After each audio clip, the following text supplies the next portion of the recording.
നമ്മുടെ വാർഷികത്തിന്റെ ഒരുക്കങ്ങൾ എവിടെ വരെയായെന്ന് നിങ്ങൾക്കറിയണ്ടേ? നമ്മുടെ ലേ ടീച്ചർ ട്രോഫി തെറ്റാക്കുന്ന തിരക്കില.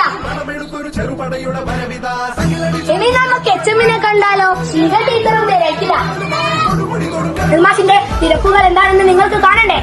ലളിത ടീച്ചറും നെടുമ ടീച്ചറും സ്കൂൾ അലങ്കരിക്കുന്ന തിരക്കിലാണല്ലോ. ലളിത ടീച്ചറും കുട്ടികളും ക്ലാസ് റൂം വൃത്തിയാക്കുന്ന തിരക്കില. നമ്മുടെ സ്വന്തം രമ്യ ടീച്ചറും കുട്ടികളും സ്കൂൾ പരിസരം വൃത്തിയാക്കുന്ന തിരക്കിലാണ്. നോക്കിയേ, നമ്മുടെ സൈലേച്ചും കല്ലേച്ചല്ലോ ഭയങ്കര തിരക്കില. നമ്മുടെ നെഫ്റ്റീന ടീച്ചർ വീഡിയോ എടുക്കുന്ന തിരക്കില. നമ്മുടെ വാർഷികത്തിന്റെ പ്രധാനപ്പെട്ട തിരക്ക് നിങ്ങൾക്ക് കാണണ്ടേ? ഇതാണ് പ്രാക്ടീസ് സെക്ഷൻ. നമ്മുടെ തിരക്ക് നിങ്ങൾ കണ്ടല്ലോ. ഇനി നിങ്ങളുടെ തിരക്ക് മാറ്റി വെച്ച് ഫെബ്രുവരി 24 വൈകുന്നേരം നിങ്ങളെല്ലാവരും എത്തുമല്ലോ.